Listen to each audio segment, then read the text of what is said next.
성경 말씀 보겠습니다. 마태복음 5장입니다.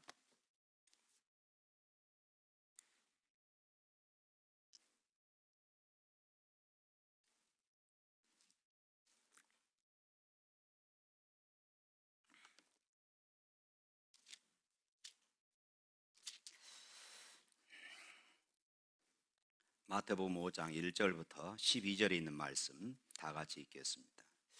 예수께서 무리를 보시고 산에 올라가 앉으시니 제자들이 나아온지라 입을 열어 가르쳐 이르시되 심령이 가난한 자는 복이 있나니 천국이 그들의 것이며 애통하는 자는 복이 있나니 그들이 위로를 받을 것이며 온유한 자는 복이 있나니 그들이 땅을 기업으로 받을 것이며 의에 줄이고 목마른 자는 복이 있나니 그들이 배부를 것이며 긍휼히 여기는 자는 복이 있나니 그들이 긍휼히 여김을 받을 것이며 마음이 청결한 자는 복이 있나니 그들이 하나님을 볼 것이며 화평케 하는 자는 복이 있나니 그들이 하나님의 아들이라 일컬음을 받을 것이며 의를 위하여 박해를 받는 자는 복이 있나니 천국이 그들의 것이며 나로 말미암아 너희를 욕하고 박해하고 거짓으로 것을 모든 악한 말을 할 때에는 너희에게 복이 있나니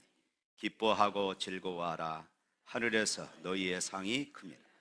너희 전에 있던 선지자들도 이같이 박해하였느니라. 아멘.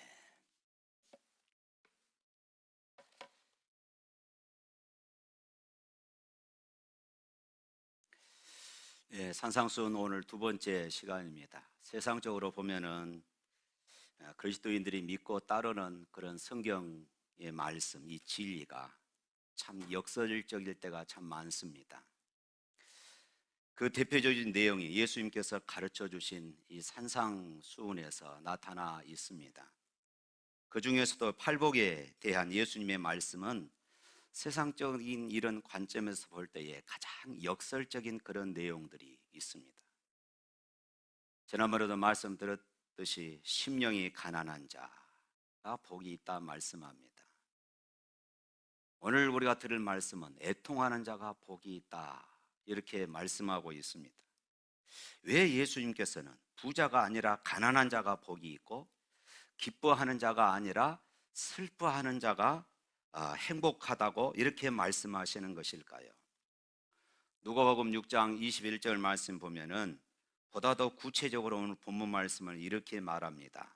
지금 우는 자는 복이 있나니 너희가 웃을 것이며 이렇게 말씀하고 있습니다. 어째서 예수님은 웃는 자가 아니라 우는 자가 복이 있고 기뻐하는 자가 아니라 슬퍼하는 자가 복이 있다고 이렇게 말씀하실까요? 예수님의 이런 말씀은 분명 이 역설적인 그런 말씀이 되는 것입니다. 아마 세상 사람들은 예수님의 이런 말씀은 궤변이다 이렇게 말할 수도 있을 것입니다. 왜냐하면 오늘날 세상의 관점으로 봤을 때에 이 말씀은 우리가 이해하기 어려운 그런 말씀입니다. 그러나 예수님은 하나님의 나라는 바로 이것이다 이렇게 우리에게 지금 선언하고 계신 것입니다. 세상은 돈과 쾌락 등으로 슬픔을 잊고 어떻게 해서든지 인생을 즐기며 살아라 이렇게 이야기를 합니다. 세상은 모험을 추구하고 재미와 오락을 찾는데 돈과 시간과 열정을 쏟으라고 이렇게 이야기를 합니다. 그리고 가능한 한 슬픔과 고통은 뒤로 하라고 이렇게 이야기하고 있는 것입니다. 그런데 예수님께서는 슬퍼하는 사람에게 복이 있고 바로 그 사람에게 하나님의 위로가 있을 것이라고 지금 이렇게 말씀하고 계신 것입니다. 그리고 애통하는 자에게 복과 기쁨과 평안과 위로를 선언하고 계십니다. 애통이라는 말은 비통, 통곡 같은 아주 극심한 슬픔을 말할 때에 애통이다 이렇게 말합니다. 그렇다고 우리가 늘 통곡하고 눈물을 흘려야 복이 있다 이런 말씀은 아닙니다. 그러나 인생살이에서 늘 좋은 날만 있다면은 좋을 것 같지만은 그렇지가 않습니다. 눈물이 없는 인생은 사막과도 같을 것입니다. 눈물이 없으면 그 웃음도 진정한 웃음이 될 수 없는 것입니다.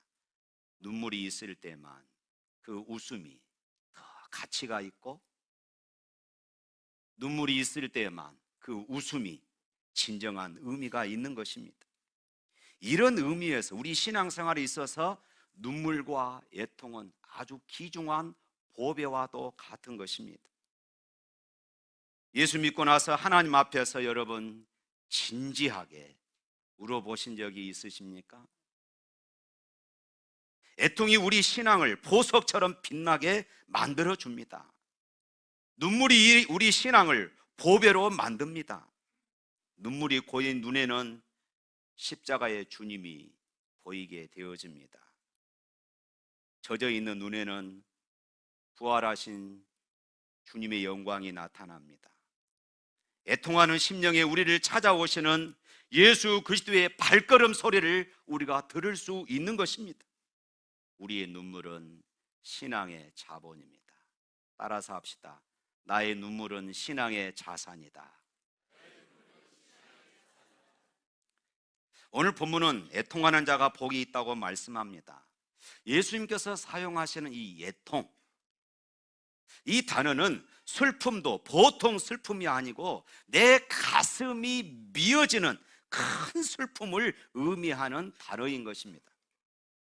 그렇다면 오늘 본문에서 예수님께서 지금 말씀하시는 그 애통의 의미가 무엇일까? 예수님께서 무엇을 두고 지금 애통하는 자가 복이 있다고 이렇게 말씀하는 것일까? 그 가장 중요한 것은 나의 죄 때문에 눈물 흘리며 애통하는 사람입니다. 나의 죄 때문에. 지난주에 말씀드렸듯이 바리새인과 세리의 기도를 말씀을 드렸지요.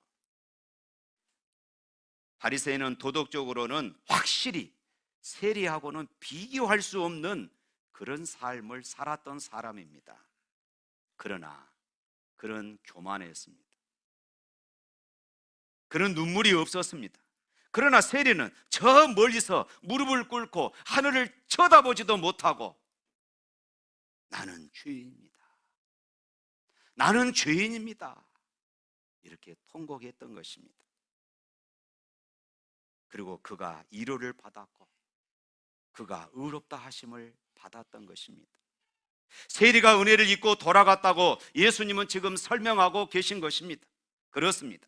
자기 부정이 없을 때에 애통할 수 없고 애통이 없는 사람은 자기 자신을 바로 찾을 수가 없는 것입니다. 그러므로 애통하는 심령은 복 있는 사람인 것입니다. 애통하는 그 마음 자체가 복인 것입니다. 왜냐하면 이를 가능케 하신 분이 성령님이시기 때문에 그렇습니다. 할렐루야. 이를 가능케 하신 분이 성령님이기 때문에 애통하는 그 마음을 가진 그 사람이 바로 복된 사람인 것입니다. 종종 저 자신이 답답하게 생각될 때가 있습니다. 김 목사를 비롯해서 오늘날 한국 교회가 얼마나 하나님 앞에서 참 뻔뻔하다 하는 이런 생각이 들 때가 참 많습니다. 왜냐하면 죄를 짓는 것을 대수롭게 생각하지 않는 사람들이 너무 많습니다. 그저 교회에 와서 짤막하게 하나님, 내가 이런 죄를 지었습니다. 용서해 주세요. 이 한마디 내뱉고는 하나님께서 내 죄를 다 용서해 주셨다. 우리는 이렇게 쉽게 생각해 버리는 것입니다. 가슴에 진정 회개하는 자의 자세가 자리 잡고 있지 않습니다. 내가 지은 그 죄 때문에 내 심령이 눈물을 흘리고 애통하는 이런 진정한 마음들이 사라져 버린 것입니다. 마틴 루터가 성당 앞에 붙인 95개조 항의문 안에는 이런 구절이 있습니다. 신앙인의 삶이란 끊임없는 회개와 참회를 하는 것이다.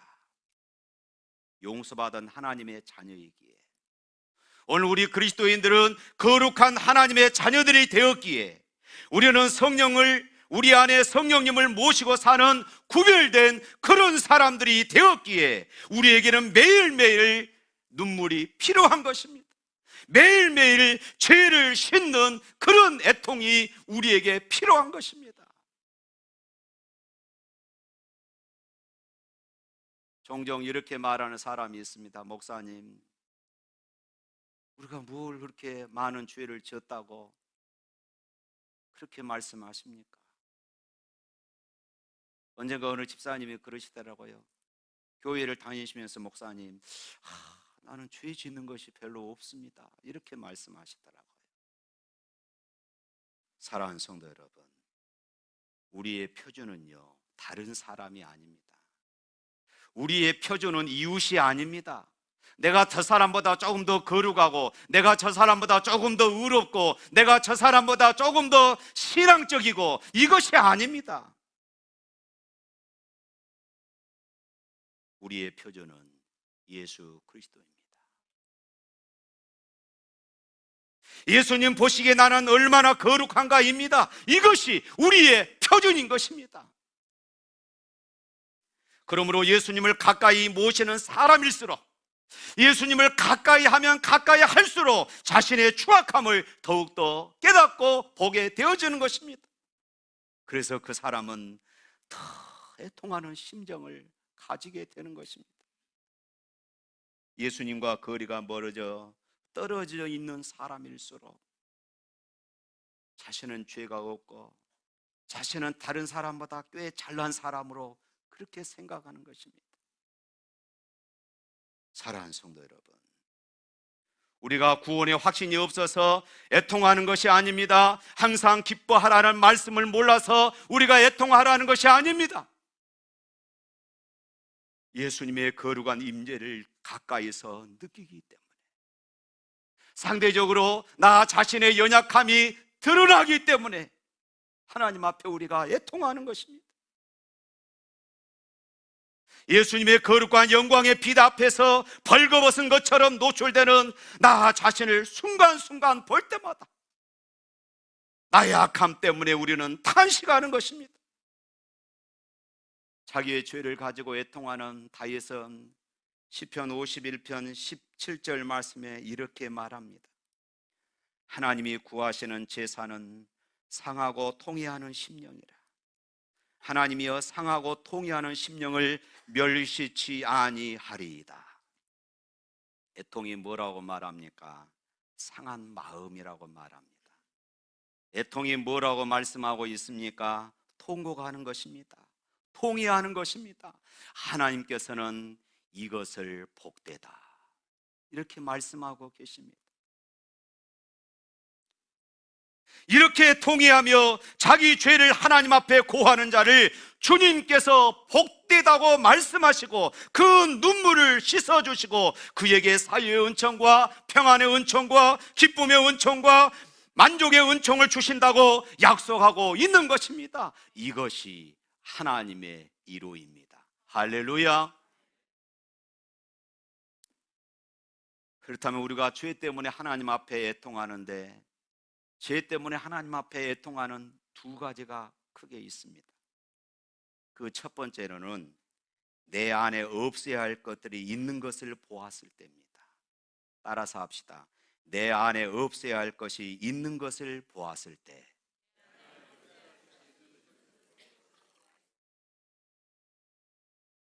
내 안에 없어야 하는데 있는 것이 무엇일까요?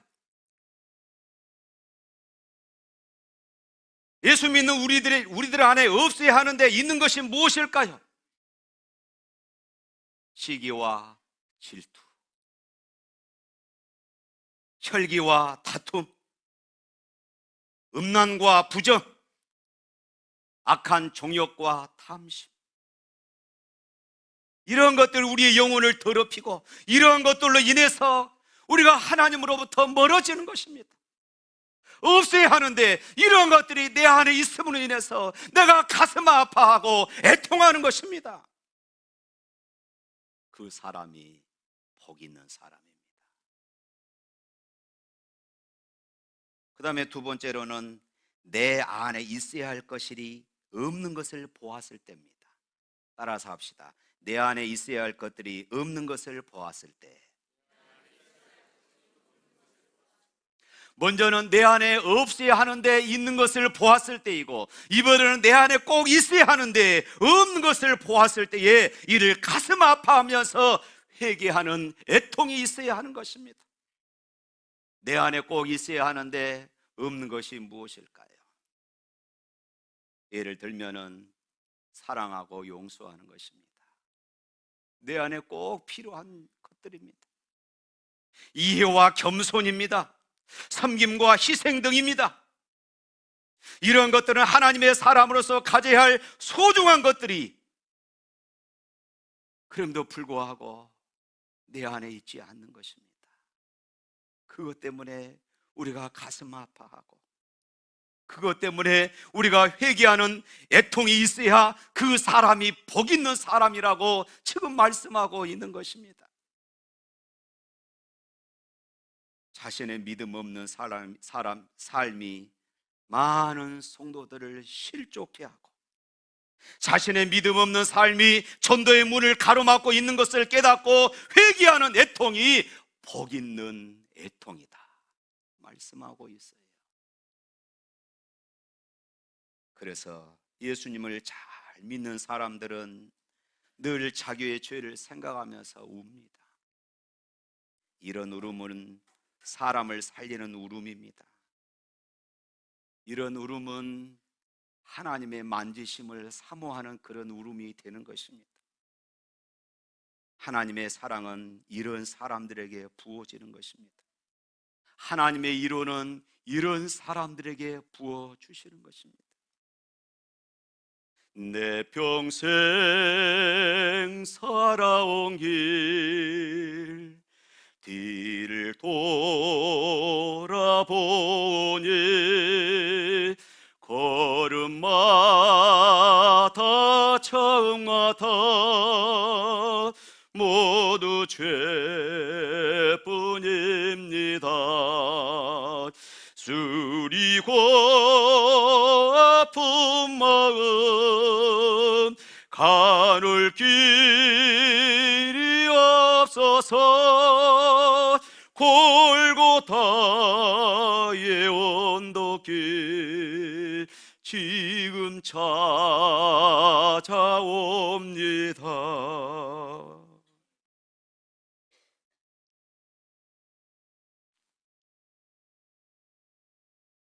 사랑하는 성도 여러분, 우리 그리스도인들은 하나님의 은혜를 생각하면 늘 눈물이 나야 합니다.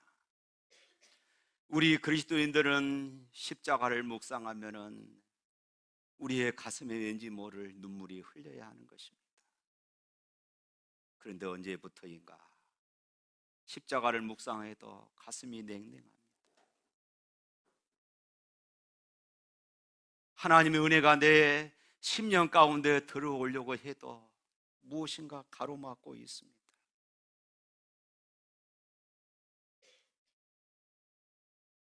사랑하는 성도 여러분, 오늘 여러분들은 무엇 때문에 애통하고 있습니까? 다음으로 제자로서의 애통하는 삶의 복이 있습니다.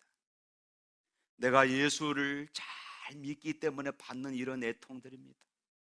이런 사람들은 세상에서 얼마든지 편안하게 살 수 있고 언제든지 대접을 받을 만한 이런 위치에 있음에도 불구하고 예수 그리스도의 제자가 되었다는 것 하나 때문에, 내가 예수님을 보다 더 잘 믿겠다는 이런 신앙 고백 하나 때문에 때로는 세상의 반대와 박해를 받아들이고, 그리고 이 길을 찾아가는 애통 뿐만 아니라 교회 안에서 여러 가지 환난과 고난, 비난 가운데서도 교회를 이루고 주님의 피 흘려 사신 몸된 교회를 지키기 위해서 나아가는 이런 애통, 그리고 교회 안에서 경건을 이루기 위하여 나가는 이런 사람들이 당하는 애통이 복이 있다 말씀하는 것입니다. 노아를 생각해 보십시다. 노아에 있어서 당대의 그의 사명은 방주를 짓는 것이었습니다. 이것이 그에게 사명이고 이것이 그의 십자가였던 것입니다. 노아는 자기가 해야 할 일이 무엇인가 알고 그 일에 대해 적극적으로 추진해 나가는 가운데서 하나님의 이런 비밀들을 깨닫지 못하고 그저 방황하는, 그러면서 하나님의 심판이 그들 가운데 임할 것을 알지도 못하며 그렇게 살아가는 세상 사람들을 향한 애통, 그리고 그들을 불쌍히 여기는 이런 심령이 그에게 있었던 것입니다. 이것이 경건히 살고자 하는 사람의 모습입니다. 그리고 이러한 사람에 대해서 하나님 앞에 경건히 믿음대로 말씀대로 살고자 하는 이런 사람들에 대해서 세상 사람들이 무관심하고 때로는 무시하고 때로는 함부로 대하고 때로는 미쳤다고 하는 것이 바로 핍박인 것입니다. 오늘 여러분들은 어떻습니까? 하나님의 교회 안에서 경건을 이루고자 하여 하나님께서 맡기신 일에 대하여 헌신을 다하며 얼마나 애통하고 있습니까? 여러분들의 직장 생활에서, 여러분의 모든 삶의 현장에서 내가 다른 사람보다 하나님의 말씀대로 살고자 하는 것 때문에 당하는 이런 애통들이 있습니까?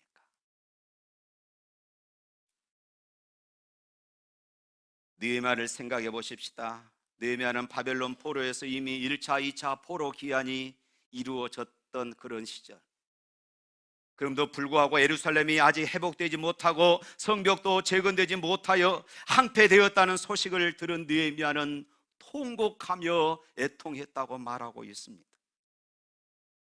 예수님은 누가복음 19장 41절 말씀에 예루살렘아 예루살렘아 눈물을 흘리신 것을 보게 됩니다. 예루살렘은 하나님의 나라를 세워가는 중심부에 있는 거룩한 도성이었습니다. 그럼에도 불구하고 하나님의 나라에 대한 무관심과 그리고 무력함에 빠져서 흑암 속에 살고 있다는 현실조차도 깨닫지 못하는 그런 도성이었습니다. 이 예루살렘을 바라보며 멸망이 속히 올 것에 대해 아파하시고 눈물 흘리시는 모습에서 예수님의 애통을 우리가 보게 되어지는 것입니다. 이 같은 주님의 애통, 주님의 눈물은, 주님의 통곡은 자기 자신을 위한 통곡이 아니었습니다. 주님의 통곡은 흑암의 세력을 보고 그 세력 속에서 헤어나지 못하는 에루살렘이라고 하는 이 도성, 하나님께서 사랑하셨고 그들을 위해서 그렇게 선지자들을 파송했음에도 불구하고 선지자들의 외침을 외면해 버렸던 그 예루살렘, 하나님의 심판이 그들 가운데 금방 임할 것임에도 불구하고 깨닫지 못하고 여전히 달려가는 그들의 모습을 보고 주님은 애통하셨던 것입니다. 빌립보서 3장 18절에 보면은 바울은 이렇게 고백합니다. 내가 이제도 눈물을 흘리며 말하노니 여러 사람들이 그리스도의 십자가의 온수로 행하였느니라. 바울은 전도하며 사방을 둘러보아도 예수 그리스도의 십자가를 대적하는 온수들이 수두룩한 것입니다. 교회 안에도 그런 온수들이 있었습니다. 바울이 생각할 때마다 도무지 가슴이 저미어 견딜 수가 없어서 눈물을 펑펑 흘리며 내가 눈물을 흘리며 말하노니, 이렇게 그런 편지를 썼던 것입니다. 사랑하는 성도 여러분, 마른 눈을 가진 신자들이 모인 교회보다는 젖은 눈을 가진 성도들이 모이는 교회가 훨씬 더 하나님의 은혜를 깊이 누리고 있는 그런 교회인 것을 믿으시기를 바랍니다. 그런데 오늘날 애통하는 눈물을 보기가 어렵습니다. 눈물이 메말라 버렸습니다. 웃음이 복음으로 들리고 눈물은 비복음으로 들리는 것 같은 분위기입니다. 기분 좋게 웃어야 은혜 받았다고 말합니다. 이런 우리의 모습이 애통하는 자는 복이 있나니 저희가 위로를 받을 것이며, 이 주님의 말씀이 우리의 가슴에 들어오지 않는 것입니다. 이것이 현대 교회의 초상인 것입니다. 사랑하는 성도 여러분, 예수 믿고 나서 웃기만 했습니까? 그렇다면 아직은 값싼 신앙인 것입니다. 눈물을 통과하지 아니한 신앙은 하나의 값싼 장식품에 지나지 않습니다. 우리가 예수 믿고 나서 하나님 앞에 진지하게 울어보지 않고서는 더 깊은 하나님의 위로를, 더 깊은 하나님의 은혜를 누릴 수가 없는 것입니다. 사랑하는 성도 여러분, 애통이 우리의 신앙을 본질로 향하게 만듭니다. 눈물이 우리의 신앙을 본질로 인도합니다. 눈물이 고인 눈에는 십자가의 주님이 보입니다. 젖은 눈에는 부활하신 주님의 영광이 나타납니다. 애통하는 심령이 우리를 찾아오시는 예수님의 발걸음의 소리를 들을 수 있는 것입니다. 애통하는 그 심령에 주님이 만지시는 그 손길을 맛볼 수가 있는 것입니다.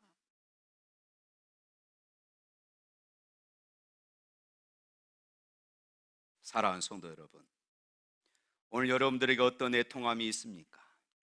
시편의 기자처럼 하나님을 사랑하는 마음이 넘쳐서 하나님에 대해 대적하고 하나님의 법도를 무시하는 사람들을 바라보면서 시냇물같이 눈물을 흘리는 애통이 여러분들 가운데 있습니까?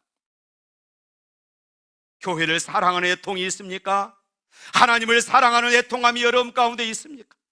과거 우리의 믿음의 조상들은 내가 살면은 교회가 죽고 내가 죽으면은 교회가 산다는 이런 고백으로 살았습니다. 오늘 여러분들의 애통은 무엇입니까? 사랑하는 성도 여러분, 오늘 여러분들의 애통이 노아의 애통처럼, 느헤미야의 애통처럼, 예수님의 애통처럼, 바울의 애통처럼 되어지기를 주님의 이름으로 축원합니다. 내가 살면 교회가 죽고 내가 죽으면 교회가 산다는 이런 신앙으로 살아갈 수 있기를 주님의 이름으로 축원합니다. 애통하는 사람에게 어떤 복이 있다고 했어요? 위로를 받을 것이며, 이 위로라는 이 단어는 이런 의미가 담겨져 있습니다. 옆으로 부른다. 옆으로 부른다. 예수님께서 애통하는 자가 받게 될 복으로서 말씀하신 이 위로는 하나님의 옆으로 부른다는 말씀입니다.